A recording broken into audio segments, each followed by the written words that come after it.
प्रेम से बोले शंकर भगवान की जय। हर हर महादेव, घर घर महादेव। देवों का देव महादेव जी के चरण में प्रणाम करती हूँ, मेरा प्रणाम स्वीकार हो। माता गौरा पार्वती के चरण में प्रणाम करती हूँ, मेरा प्रणाम स्वीकार हो। गणपति ललना के चरण में प्रणाम करती हूँ, मेरा प्रणाम स्वीकार हो। गुरु भाई बहना, मैं एक कथा सुनाने जा रही हूँ। इस कथा को पूरा सुनिए और रहस्य जानिए। आधी नहीं, आधी सुनने में शिव गुरु का अपमानित होती है और पूरा सुनने में ज्ञान होती है। इसलिए कथा को पूरा सुनिए और रहस्य जानिए। हर हर महादेव, घर घर महादेव।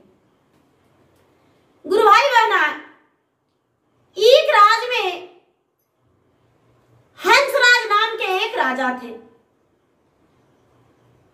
और एक रानी थी। राजा का राज बड़ा था। राजा अपने राज में बड़ा दान पुण्य करते थे, बहुत बड़े पुजारी थे। राजा का संतान नहीं था, राजा निसंतान थे। राजा प्रतिदिन मंदिर में जाते थे और भगवान भोलेनाथ का पूजा करते थे। पूजा पाठ करके और घर लौट आते थे। सर पे हाथ धर के बैठ जाते थे। रानी कहती थी राजा से, हे राजा साहब, आप मंदिर जाते हैं, प्रतिदिन पूजा करते हैं, आप भोलेनाथ से कुछ नहीं मांगते हैं? हे प्रभु, हे स्वामीनाथ, आप एक संतान मांग लीजिए। गुरु भाई बहना, प्रतिदिन राजा साहब अपने रानी से कहते थे, हे प्रिय, आज नहीं, जब कल सवेरा होगा तो मंदिर जाएंगे तो भगवान से अवश्य मांगेंगे। लेकिन जब मंदिर जाते थे राजा तो लगता था भगवान क्या मेरा दुख नहीं जानते हैं? जो भगवान से बोलेंगे हम तो भगवान मुझे संतान देंगे। गुरु भाई बहना, बेचारी रानी जिद करते रह गई, लेकिन राजा भगवान के मंदिर में जाकर नहीं बोले। एक दिन का बात है कि रानी बेचारी राजा के साथ पूजा करने गई और पूजा पाठ प्रेम पूर्वक की मंदिर में जाके और हाथ जोड़ के बैठ गई और कहती है कि हे भगवान भोलेनाथ, यदि आप मुझे दर्शन नहीं देंगे तो अपना प्राण को हम त्याग देंगे। हम अपना प्राण को त्याग देंगे इसी मंदिर में, हम घर लौट के नहीं जाएंगे। राजा साहब कहने लगे, हे रानी साहब, ऐसा वचन आप मत लीजिए। हे रानी, यदि ऐसी बात आप कहेंगे तो भगवान मेरा क्रोधित हो जाएंगे और यदि मेरा मृत्यु, आपका मृत्यु इस मंदिर में हो जाएगा तो इस मंदिर में भगवान का पापी समझेगा लोग। रानी कहती है कि नहीं महाराज, आप नहीं जानते, यदि भगवान में शक्ति होता तो भगवान अवश्य मुझे देते संतान, या तो दर्शन देते। मैं तो कहती हूं कि पत्थर ही पत्थर है, सचमुच में पत्थर है। यदि आज भगवान दर्शन नहीं दिए तो कल का मैं मंदिर तोड़वा के और पत्थर को कबड़वा देंगे। माता पार्वती और भोलेनाथ ध्यान में लगे हुए थे। जब पत्थर कबड़वाने का और मंदिर तोड़वाने का बात आया तो महादेव का आसन डोलने लगा, मैया पार्वती का आसन डोलने लगा। मैया पार्वती कहते हैं महादेव से, हे प्रभु, कौन ऐसा सती नारी है जो आपको पूजा पाठ में लीन है और आपका आसन डगमग डोल रहा है? शंकर भगवान जब ध्यान लगाए तो कहते हैं कि क्या कहूं प्रिय, मेरा एक पुजारी राजा है और प्रतिदिन पूजा करता है, मेरा मंदिर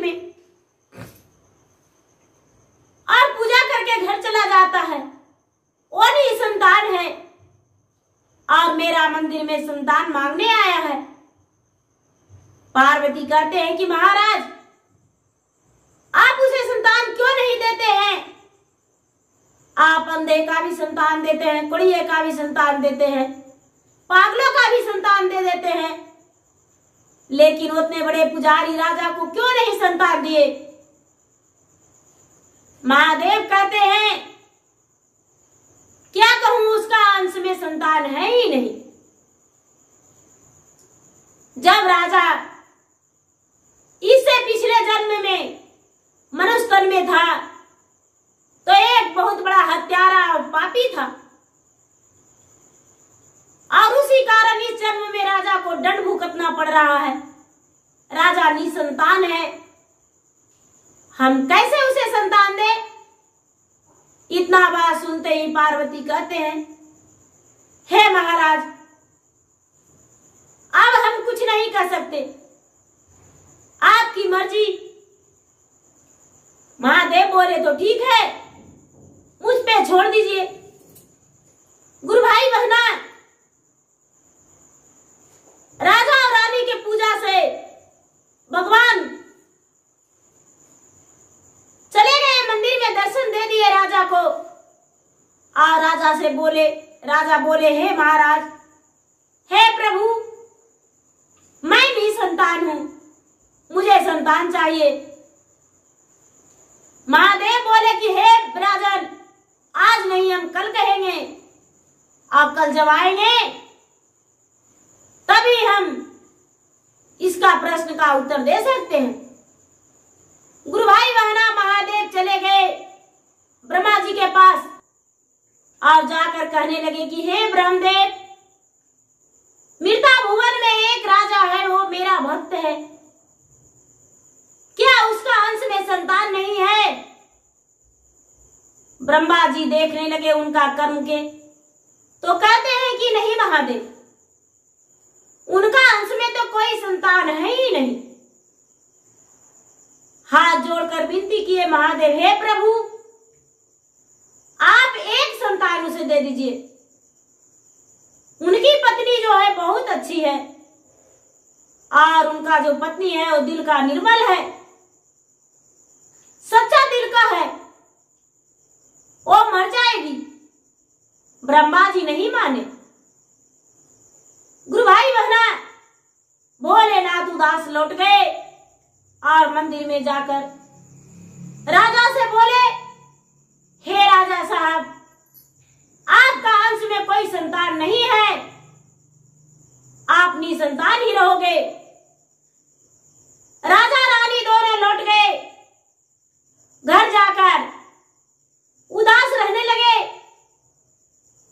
और मन ही मन सोचने लगे कि जन्मों का मेरा पाप मिल रहा है, मैं कौन ऐसा पाप किया हूं जो मेरा धूला नहीं है। गुरु भाई बहना, अब राजा रानी उदास रहते थे। राजा के घर में 4 काग प्रतिदिन आता था, और काग आकर राजा के चारों कोना बैठ जाता था महल पे, और बैठ के प्रतिदिन डांव डांव करता था। अपना में भाषा में बोलता था कि ही राजा, तुम इतना बड़ा राजा हो, तुम मुझे एक दाना भी भोजन के लिए नहीं देते हो।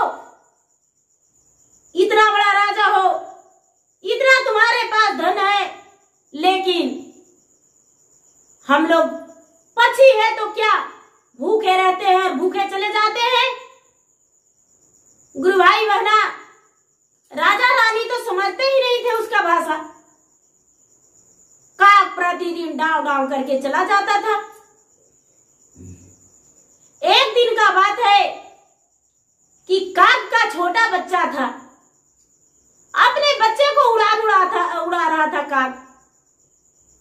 काग और उसकी पत्नी कौवा कौवी दोनों थी और बच्चे के साथ थी।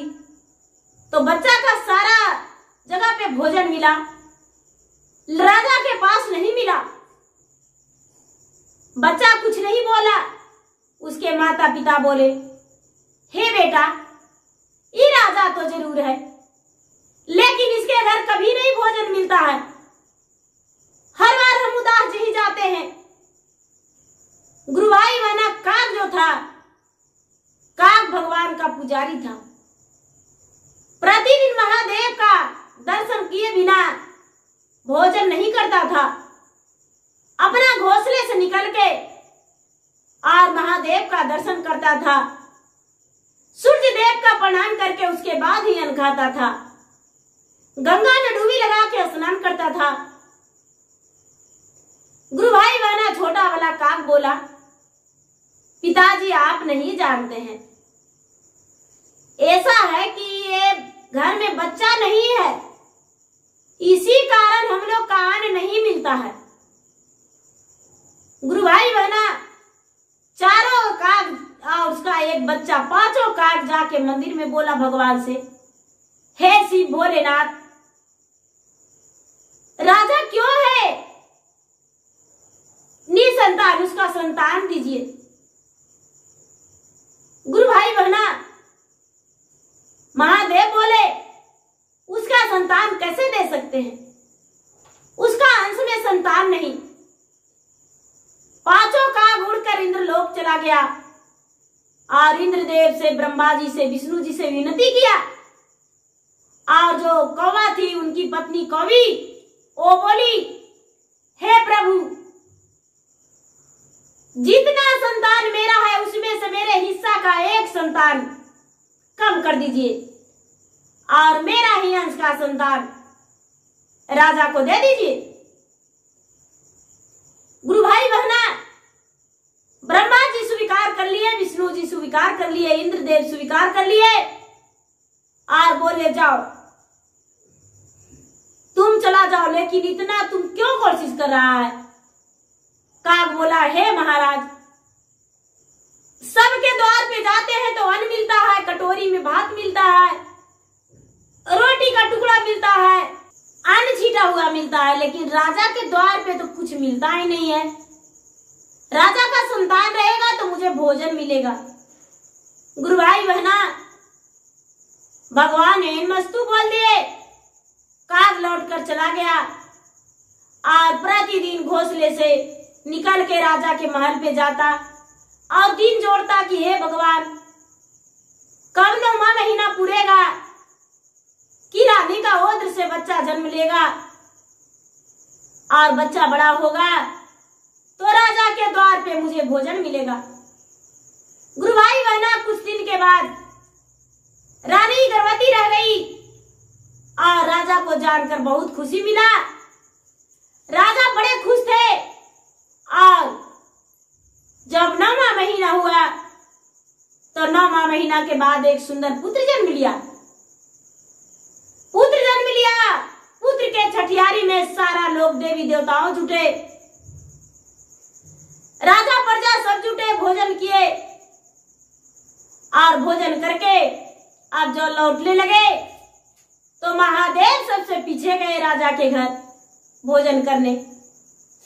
महादेव पीछे गए और भोजन किए, लेकिन विष्णु जी के हाथ धर के कहने लगे कि हे विष्णु, हे ब्रह्मा, मैं तो इस राजा के लिए आपसे मांगा था संतान, तो आपने तो नहीं दिए थे, अब इसका अंश में संतान कैसे हो गया, अब इसे आप संतान कैसे दे दिए। गुरु भाई बहना,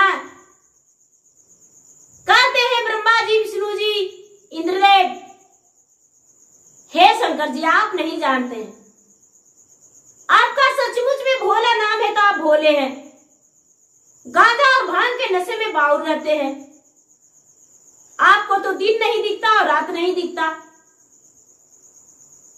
इसका घर काग आता था और 4 काग आता था, उसका एक बच्चा था, 5 काग।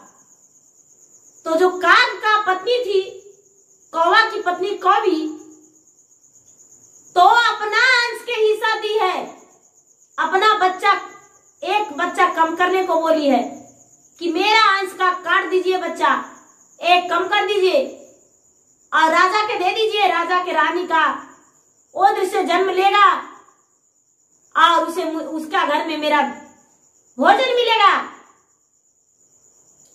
गुरु भाई बहना, महादेव कहते हैं कि तो आप एक काक के भाषा मान सकते हैं,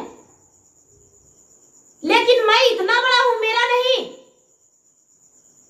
बोले कि हे महाराज, आपका शिष्य था काक, आपका सेवक था।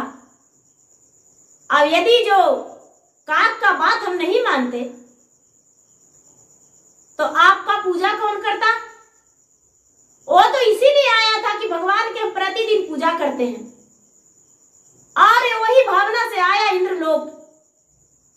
वो सती काक था, इंद्रलोक आया और सर्दी भक्ति से मांगा।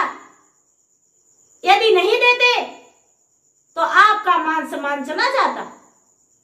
आपका मान सम्मान रखने के लिए मुझे काक के बात मानकर और राजा को संतान देना पड़ा। इतना बात सुनने तो महादेव खुश हो गए और कहने लगे कि चलिए, जय भगवान, आप विष्णुदेव तो अजीब है लीला करने वाले।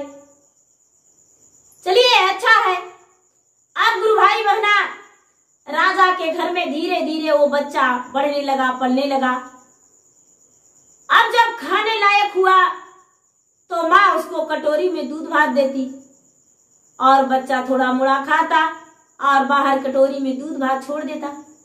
काग आराम से बैठकर और चारों तरफ से घूम घूम के खाता और आशीर्वाद दिया करता।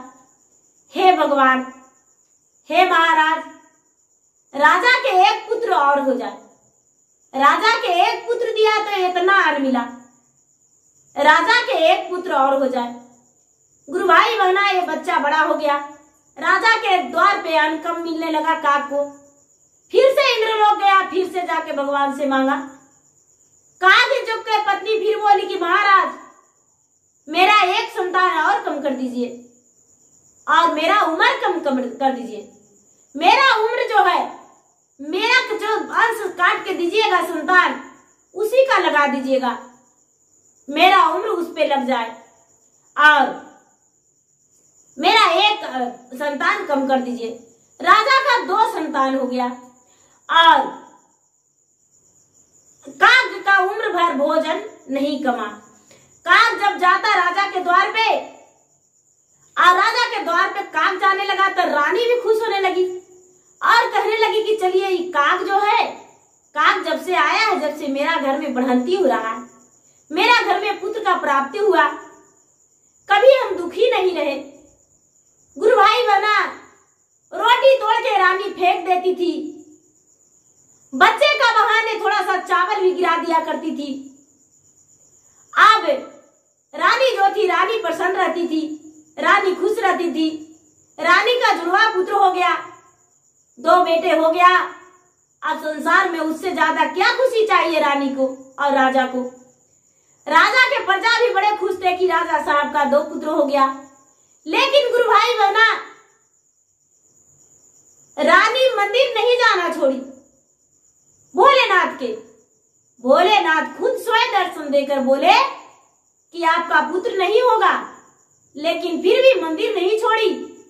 भगवान के पूजा पाठ राजा नहीं छोड़े, पूजा पाठ करते रह गए। गुरु भाई बहना, समय बीतने पर राजा और रानी का सुखी जीवन बिताया और स्वर्ग का प्राप्ति हुआ। कोई प्रकार का उनका जीवन में कोई दुख नहीं हुआ। राजा का सुखी जीवन बीता और स्वर्ग का प्राप्ति हुआ। उनका बेटे जो हो गए राजा का उत्तराधिकारी बन गए और उनका घर में खुशियां मंगल छा गया। तो गुरु भाई बहना, जो जैसा करते हैं वैसा ही प्राप्ति होता है। फल रोपेंगे केला तो उसमें अमरूद नहीं फरेगा, केला ही फल देगा। गुरु भाई बहना, राजा तो बड़े अच्छे राजा थे, तो किसी रूप से ना किसी रूप से भगवान उन्हें संतान दे दिए।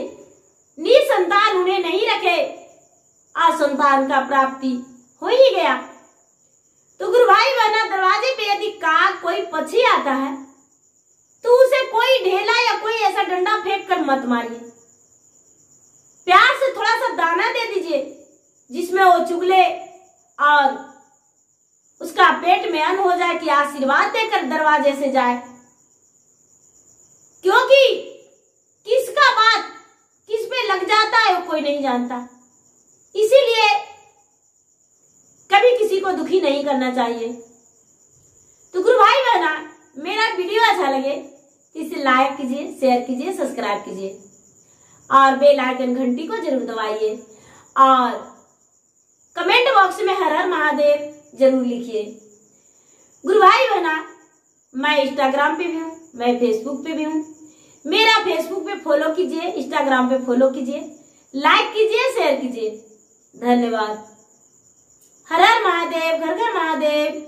प्रेम से बोलिए शंकर भगवान की जय।